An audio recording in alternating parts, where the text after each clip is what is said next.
Yeah, and then like whenever it's birthday.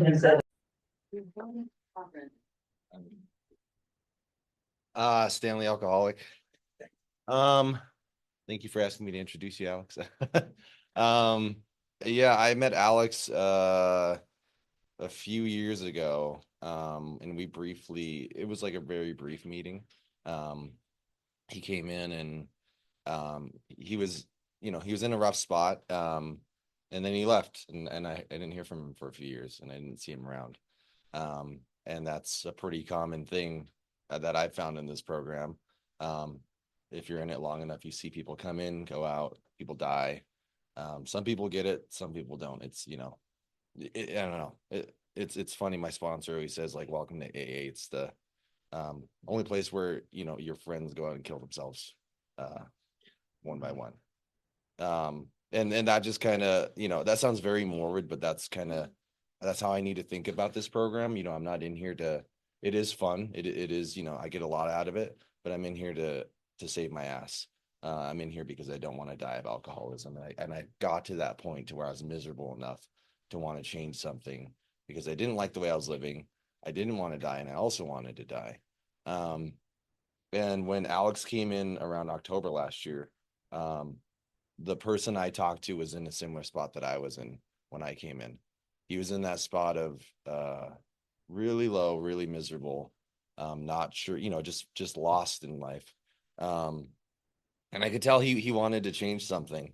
And I could tell he was in a lot of pain. And I remember thinking like, oh shit, he might get it. This might work, man. Because I know I needed to be that low in order to allow a solution that wasn't my own to kind of follow. And AA was that solution for me, and it's been amazing for my life. It's completely changed who I am, and it's given me a life that I could never have imagined. And so Alex and I have been working together for a little bit, and it's been cool seeing his progression from a year ago up until now. Yeah, I don't see the same man that came in last October. I see a different person. I see a person that's a little more self-aware, willing to do the work, and willing to look at themselves, and to follow some direction based in this program. And I know for me, what I was taught was, obviously I got in here to save my ass, but at some point I had to, it's the classic thing, like I have to give it away in order to keep it. At some point my life can't be my own. It has to be my higher powers, and my higher powers life is other centered.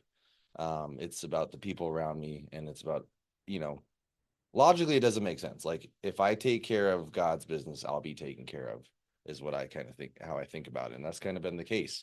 If I put others before me, and if I'm just not so self-centered in my actions, I'm kind of taken care of. And that logically doesn't make sense, because it's like, okay, how are you gonna, you got to get that's where my brain goes. Like, how do I make sure I'm taken care of? And I don't have to worry about that, because I have a higher power that's sufficient to every single need I have. And going through this book, I realized that. And yeah, Alex is a very logical person, and it's been cool kind of seeing him throw logic out the window and dive into faith.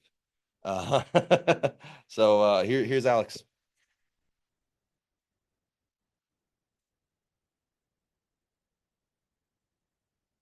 Hello, I'm Alex. I'm an alcoholic.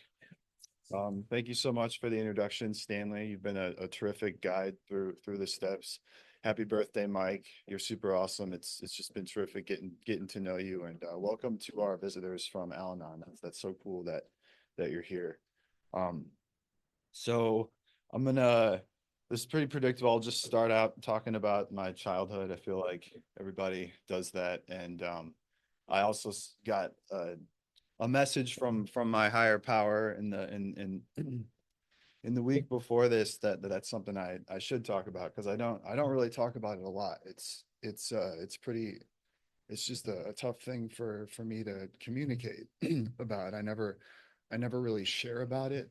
And yeah, I'm like already getting emotional thinking about talking about it to a room full of people. Um, I I grew up in a really nice neighborhood.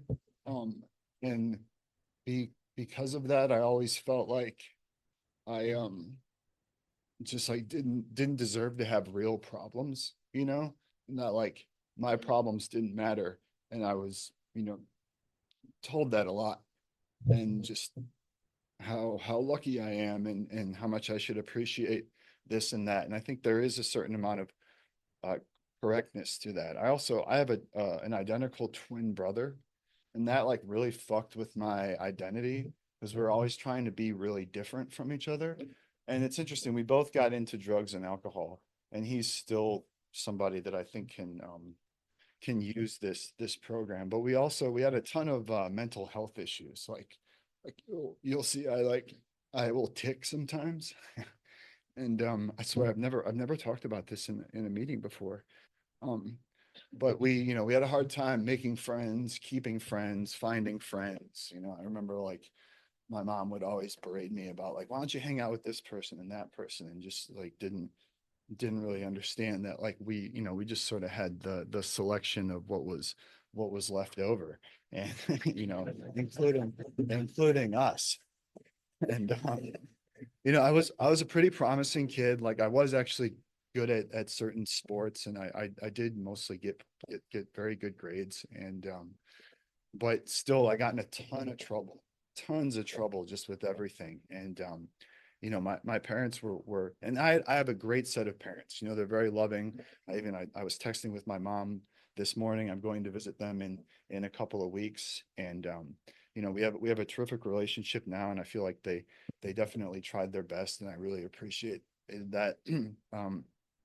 Growing up, certainly though, there was this whole like what the fuck, like we put the kid in a nice neighborhood, like where's the goddamn switch, like how do like why isn't this shit working, and I was pretty horrible to my mom too. I mean, we didn't get along at all, and it really got to the point where I couldn't live at home anymore, not even during the school year or during the summer. So when I hit high school, I went to military school. I got sent away, and during the summer I would go to this pretty intense all boys wilderness camp. And I remember like the camp had like a 4 week session and an 8 week session. I remember I think I was like 9, 10, or 11, something like that when I tried the 4 week session, and I came back home from it. And I have this vivid memory of I'm standing in the kitchen, and my mom's like, well, you're going to that camp for 8 weeks until until college. I can't fucking have you in the house. I don't want you here.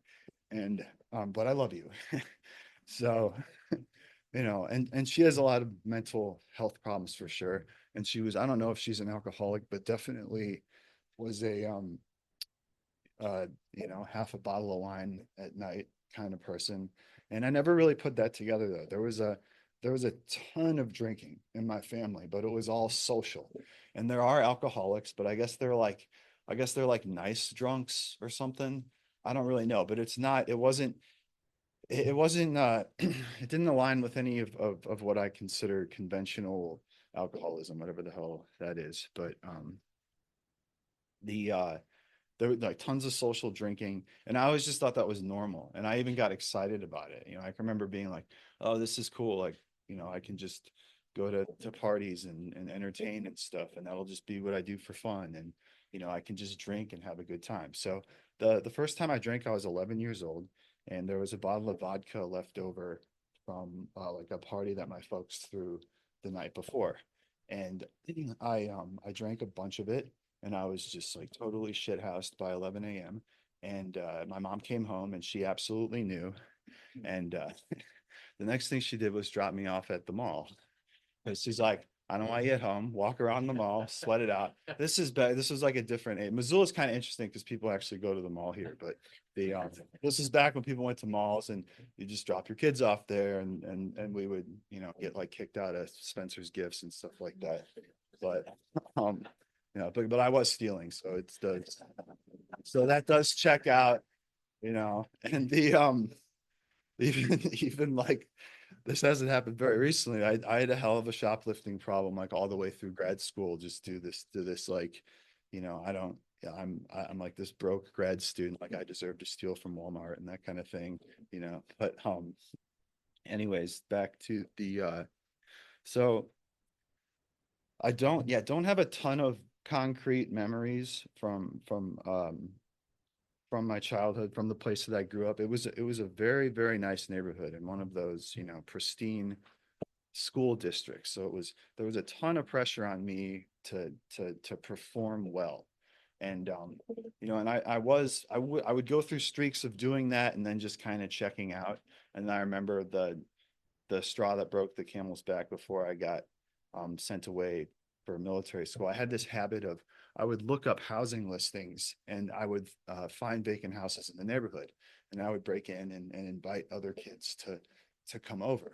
And that was a way I could make friends. You know, that was like I was just coming up with these. And I remember I used to keep the like clippings of the listings in my wallet, and then I would look in the police blotter later, and I would like love seeing that they, you know, the cops would write down like, oh, there was a break-in here. If you have any information, you know, and I just love the fact that they never found out, you know, who was doing that. But eventually my folks had these friends that you know, and I knew even like my mom and I clash a lot, but there is like this weird loyalty that we have for each other. And I don't know why they asked me to do this, but I would babysit this kid when I was like 15 or something. And I remember like it was for this family that like my parents didn't really like. They would talk shit about them a lot, and I didn't really like them either. So when I was babysitting there, I just invited, or no, I was house sitting that time when no, the kid wasn't there when I did this, but I just had a bunch of people over and we drank all their alcohol and, you know, smoked weed in all the rooms and did other stuff too. And uh one of the neighbors found out, and like that was it. It just sort of destroyed. It was really harmful to my parents' reputation in that neighborhood. And um yeah, eventually I just couldn't live there anymore. So I think I was at the military school after like a week or something like that. And that place was really interesting because it was the military school was very structured, but it's also one of these places that like I feel like couldn't exist in 2024. You know, there was like some violence there. It was a very authoritative place. You know, the leadership was all based on coercion. And even though like I don't consider myself like a tough guy or anything, for whatever reason I was very good at just sort of understanding, oh, this is how good, this is Lord of the Flies here. Okay, like that's how you have to operate. So I performed very well there. You know, like I was pretty much a straight A student. And you know, I didn't get in a ton of trouble and really just like buckled down and wanted to convince everybody that I was okay and productive and a normal kid. I kind of feel like I didn't really do any of that for myself though, and I was really just trying to convince the others around me, just because I always felt this pressure that I had to do really well, you know, in school or athletics, or just to convince the adults around me that I was not defective. And I really feel like that was like the only reason why I did that. It's only until recently that I even considered doing anything, you know, for myself, I guess, and or just for the goodness of others. It's really just about like making sure that you think that you think I'm cool, that you think I'm funny, that you know, want to hang out with me, like all of that kind of stuff.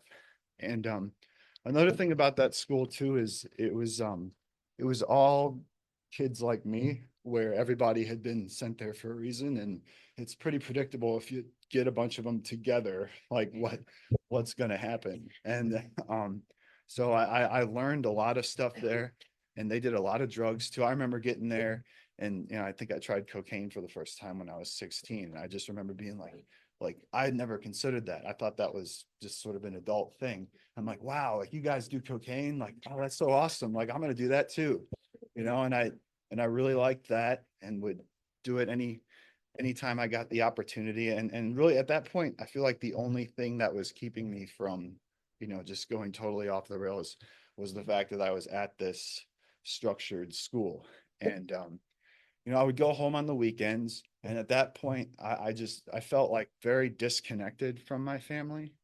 Um, and I would even like I would come home and my folks didn't really care. It was interesting. Before they were very strict and stressed out before that, but then they were just kind of like, I don't fucking know. Like I don't know what to. And I would just come home and stay out all night and just do whatever I wanted. And I remember I would have this joke with my mom where I'd be like, what the fuck are you gonna do? Send me to military school? And she just would like, yeah, whatever. But I guess they were really happy that, I was doing really well there. And then even when senior year came around, like I had a lot of college acceptances and that kind of thing, but I was still like getting really, really fucked up any chance that I got.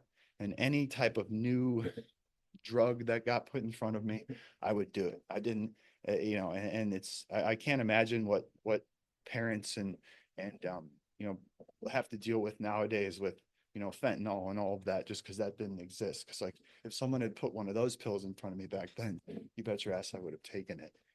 I was obsessed with changing the way that I feel, and I didn't have a lot of solution for that for a very long time. So certainly introverted, egotistical, insecure.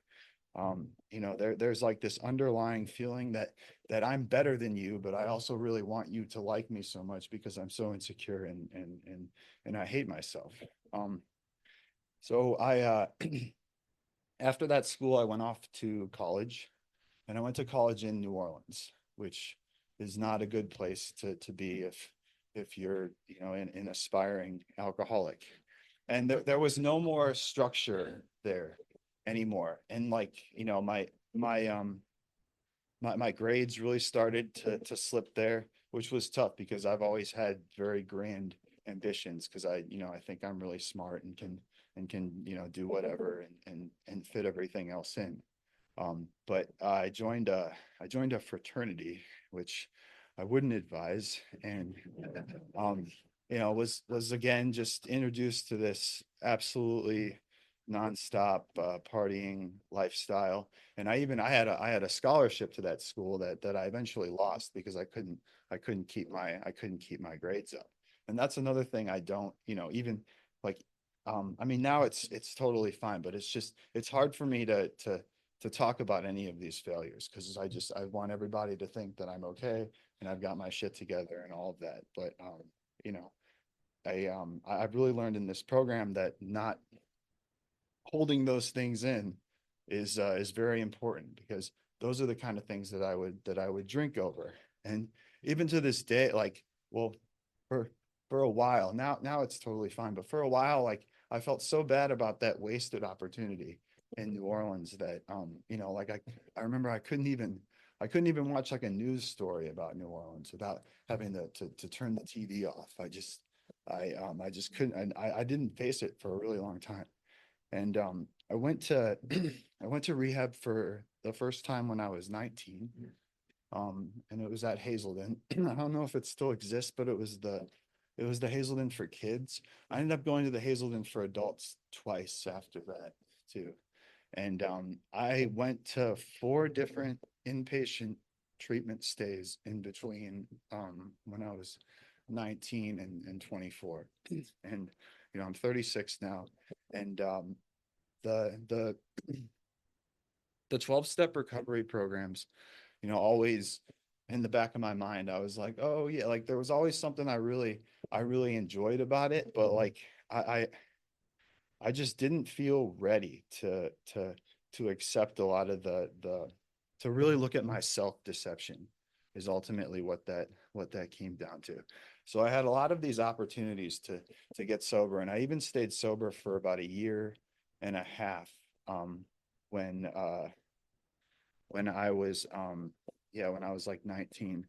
20, and then there was other stints of sobriety later. But it really comes down to I have a hard time, I had a hard time trusting people. And I feel like this past year was when I started to come to meetings and look at everybody and recognize that there are people here that care, that there are people here that want to help each other out. And that concept was really foreign to me. I think a lot of the stuff I discussed about my childhood, it is very hard. I'm pretty good at like making friends now, but it's tough for me, if I'm not working a program, it's like to build that trust, to be like, okay, you like me, you want me around, you want to hang out with me or whatever, that I'm very skeptical about it, and just think that people want ulterior motives. But I don't feel that way anymore after engaging with this program.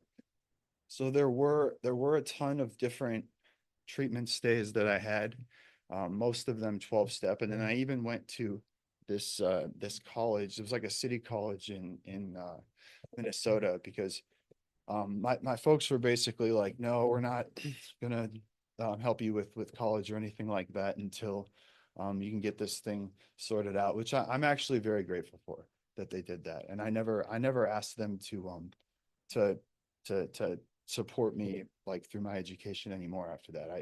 I took out loans on my own, and just, because I really felt like at that point, because I had, sunk so low into alcohol and drug use. And another thing is I'm going to talk about drugs. That's a huge part of my story. I certainly smoked a lot of weed and would do anything put in front of me, but also like I had this habit of going to the doctor and getting benzos or stimulants or anything like that. And uh, but another one of these treatment centers that I went to was it's interesting. I'm not trying to stir the pot here or raise any controversy. I just feel like it's tough for me to talk about without saying what it is. So I did go to a Scientology treatment center for a little while. My parents have these friends that are Scientologists, and I didn't. At that point, I was like, I don't know, the 12 steps. Yeah, that seems pretty cool, but like, let me see what else is out there, and to help me stay sober. So I spent about a year at this place, and it was a very interesting place. I even started writing a lot there. I started writing a lot of the shit down, just some of the stuff that happened. But basically, they would cure you of your addiction, and then you could work there. And so a lot of us would stay there. And I remember having these discussions with people there, and like, I can't go back to society. I feel like I'll use drugs again. Nothing was really, giving me any kind of solutions there, but I could stay there and kind of live in that bubble. My theory on that place is that it was basically a recruiting device. I mean, there were people there that stayed sober, and I was talking about this with somebody before. Most people there don't full on drink the Kool-Aid. It's very rare that they do, but it's kind of like that Stanford prison experiment where, like, if you're fucking there, your brain starts doing shit, and you do align with something, and everybody there, I felt like just kind of fell in line to a certain extent and got with the program a little bit, which is weird to think about in hindsight. But I think about this a lot. And when I was resisting 12-step recovery and just resisting a solution, and it really came down to the first 3 steps with me, where with the first step, I thought I could outsmart alcoholism or like live with it miserably in a manageable state. And so that's not an admission of powerlessness. Maybe it's an admission of unmanageability. I don't really know, though, because I would always try to manage my life as much as possible, and it never worked. And what I understand now is, my life is still, you know slightly unmanageable. It's more so than that sometimes. And really, the gift of this program is that there's less unmanageability. But that was a huge step one issue for me, where just thinking I could put in a bunch of energy and think my way through alcoholism.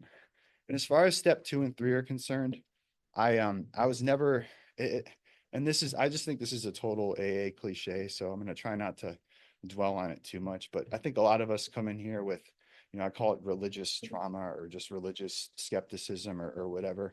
My family was church going, and, I didn't really accept it when I went there and thought it was in my way, and didn't, it's like the book says, make use of religious people and what they have to offer. I wasn't interested in any of that really until recently. And, you know, I, um, I, I tried to engage this program for a long time by just ignoring the spiritual part.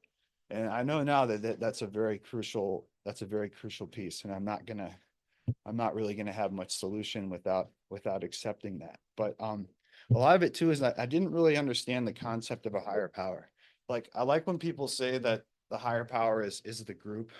I know some of you have heard this explanation before, so I apologize, but like, I like to joke around. I'm not even really joking sometimes, but I like to say that my higher power is sixth dimensional aliens that control our simulation, and when I'm going along with like step 2 and 3, I'm believing that, the aliens want what's best for me, but also I'm just going with the flow because they're in control and I don't have to control everything. I really don't. And that was definitely another issue too, where the idea of not planning out every single moment of my life was incomprehensible to me. I just, it took such a long time for me to get to the admission that, like, there's very little in my daily life that I can control. And and when I step back from that and get out of my own way and, let things happen while still addressing, because we have to pay our bills and buy clothing and clean our areas and feed ourselves and stuff like that. But I like what Stanley said about helping others and just interacting with others. And that's something within the last year that I've been sober that I've really, along with the higher power thing, just tried to engage more. I and I think a big step on that way was realizing that I deserve recovery. It goes back to my childhood of, I'm not allowed to have real problems, and my problems don't really matter, and I'm supposed to be happy at all times. And a lot of that just pours right into thinking that I don't deserve recovery, that I deserve to die a drug addict. And and when I was in graduate school, I did overdose twice, and one time I had to be resuscitated. And there was for a while there where I was very proud of the fact that I was injecting opioids almost every day, and still going about my business and whatever. And then I would have these really really low points where I was like withdrawing and would have to get back to normal. And I was going to meetings during this time too. I was going to meetings when I was fucked up. So like when I see people that are coming to these meetings when they are really messed up, I definitely feel for them, because I've been in that state before, and I know, and if you're somebody that this is your first time at meetings and you have some recovery under your belt, that shit is so precious. I've left so many times. One time I had 3 years of recovery, and I remember I was in graduate school just thought I had too much on my plate. That going to meetings and working with a sponsor and uh, everything that's required of a program of recovery, I just that became secondary. So now during this first year, that's become the first priority in my life. And I'm still working on that graduate degree, but like, I honestly don't care. I've got to put this first, and I try to chip away at that when I can, but I certainly don't do it when I'm not feeling strong in my recovery. And things like being asked to speak, like I try to always say yes to those things and make time. And I have 2 sponsees now, which has been really fantastic. But I would say like the the biggest change between back then when I wasn't engaging in recovery very much and now is realizing a higher power can help me and tapping into that, but also just trying to give a shit about others because it's not my, and I don't know if this is an alcoholic thing or just because I know it's a disease of self-centeredness. And I really like that explanation. That definitely makes sense to me because I know in my heart how self-centered I am. And, but the, just the, and I'm like, I get kind of ashamed to admit this, but like, I've never really given a shit about other people until like the last year. It was not something I considered. I thought my own problems were the most important. I thought, I was either better than them or so low that I didn't deserve their company. It's kind of like that egotistical maniac with an inferiority complex. I can definitely relate to that. But I've spent the last year really asking like where my motivation comes from, and before this recent time of recovery, it was really coming from a place of being self-serving, really to the point where I couldn't even realize how inconsiderate I was being. I got divorced right around the time when I got sober or separated, and then it's a long process. So the divorce happened some months later, and that was one relationship too where that it just I felt like all I would do is just try to get what I could out of it and didn't really you know try to consider the other person or anything like that. And it it was certainly a relationship of convenience. Like I feel like I never even really got to know that person, even though we were together for like 8 years or something like that. And when it happened, when we got separated too, it was our there was just so much change, and I was going through early recovery that it really hurt, and I was very confused about it. But it didn't take these steps very long for me to come out the other end and I mean honestly just be way happier that I'm not involved in that anymore. And more so, it's certainly one of those cases where I think a living amends is appropriate. But like because of these steps, my ex-wife and I are on totally good terms. And we're both moving on with our lives, and it's like I don't even really think about it anymore. Even with like these notes, there's just like this one bullet point here just to talk about. And like in early recovery, that was kind of all that was on my mind. I was just like, oh no, like I'm gonna be this divorced person, like that's some kind of stain. And well, you do if you ever start going on dates after you get divorced too, you do realize a lot of people do judge the shit out of that. But uh, you know, but I was judging that more myself. But like now I love being a divorced guy. I think it's cool. It's even cooler when you meet like other divorced people. It's just like it's such it's a fucking awesome badge of honor. So yeah, get divorced. But, all right. So I want to start getting to some solution recently. So yeah, like Stanley said, luckily I had been to meetings before, and I knew, I knew how recover. I had some knowledge of how recovery works. And the next thing I'm going to say after that is self-knowledge will not help you fix your drinking problem. It certainly didn't help mine. But just getting back to like I called Stanley before I even went to my first meeting, coming back here. And just I knew that like the first thing I had to do was get a sponsor. And I even started praying, and I really wanted to dive into the steps. And I had done an inventory before, but like the steps are in order for a reason too. So it's just like with the higher power thing, 2 and 3 aren't going to work unless step 1's done perfectly. I don't know how well the inventory is going to work if 1, 2, and 3 aren't done very well, because they're I never got much honesty when I was just trying to like think my way through an inventory. And this time when I did my inventory with Stanley, I would pray about it every day, and I would just you know, and it flowed out of me. And it's so funny how like I can lie to myself as an alcoholic, because it's like I'm writing this down. Only one other person is going to hear it. And it's like, why am I like writing down lies? You know, like why am I trying to like bullshit the ether? It just, it doesn't make any sense. So, I really tried to cut down on that this time.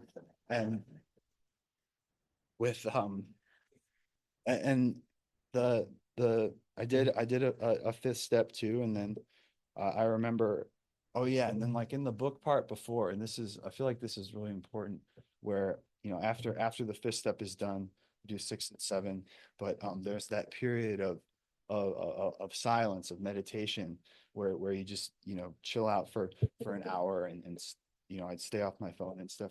I remember doing inventories in the past, and I didn't do that. I was just like, oh, fuck that. So I would, you know, go through this fifth step with somebody. And I had a lot of different sponsors in the past when I was in and out of these rooms. But I remember reading that in the book, and going through it with my sponsor, and like going home, I was like, I'm gonna actually do that this time. And it was super helpful.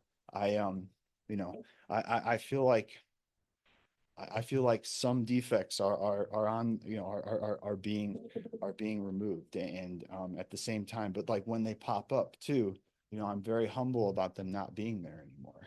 I was someone who was very almost kind of proud of how my defects could get in the way of other people, just because I felt like it kept me above them, because it would form resentments, and then I wouldn't like you, and then that's okay because like I think I'm so much better. And um nowadays though, and I'm so grateful for just the people I've met in in recovery, and the relationships that I've formed, and just, you know, I like all of you that I've met are so interesting, and you all have your own backgrounds, and I was never somebody that considered, you know, using your ideas, you know, using your inspiration to look at something.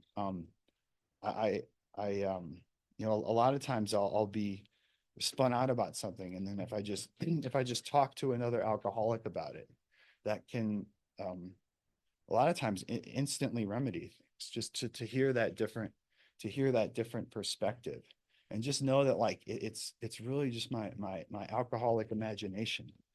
And, and I've really gotten to know that with sponsorship. You know, I sponsor 2 guys now, and in addition to seeing myself in early recovery, just watching people grow, and also realizing that like, sometimes I get like codependent sponsor with them, and I start thinking that like, you know, oh, everything I say to them is gonna influence that, but it's just like that's just back to my self-centeredness.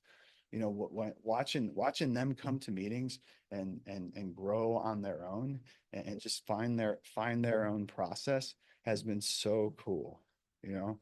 And then I start to like give a shit about other people, and you know, and in addition, and I also, so like going to meetings is super important.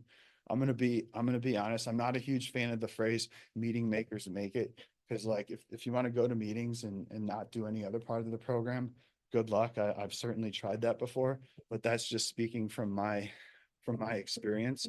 I do go to a lot of meetings, but from my experience, yeah, meetings aren't really shit if you're not working any steps.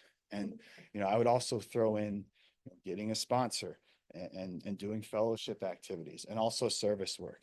You know, I have a service position, and sponsoring other guys is a great way to be of service. But yeah, I'm always on the lookout for new opportunities to be of service, and it really fills my heart when I can be of service for somebody, and just recognize that like everyone's living their own journey, and you know, the world breaks everyone, and it's, you know, I'm not unique in that respect. And service work has been and sponsorship has been a great way for me to see that.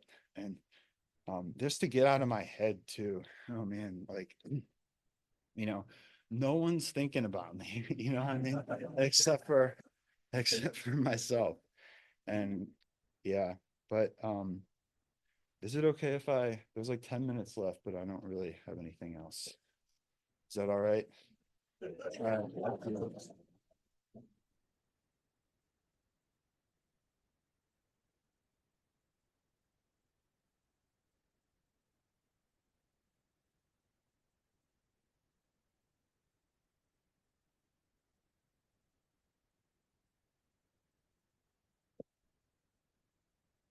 All right. Thanks, Alex. That was great.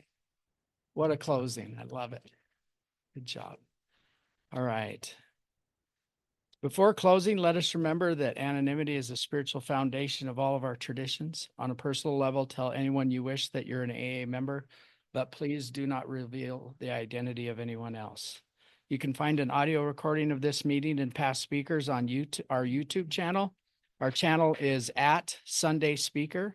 So the full address is youtube.com/@SundaySpeaker.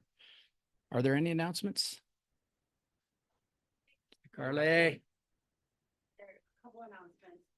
We filled all of the positions in district except for hotline share, alternate DPM, and corrections. We're really excited that there's a lot of excitement about district, but if you're interested in a service commitment, Alex talked about that. Come to the next district meeting. We need people, and it would be super fun to have you guys.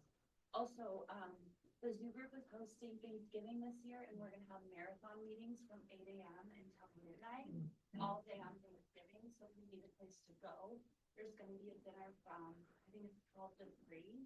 And then outside of that, there will be meetings, and there will be meetings also during the dinner, but, yeah, if you don't have a place to go, or you do, and you wanna go to a meeting before or after, let me get the flyer and I'll tell you where it is, because I can't remember. St. Paul's, yeah, is that right? Yeah, St. Paul's.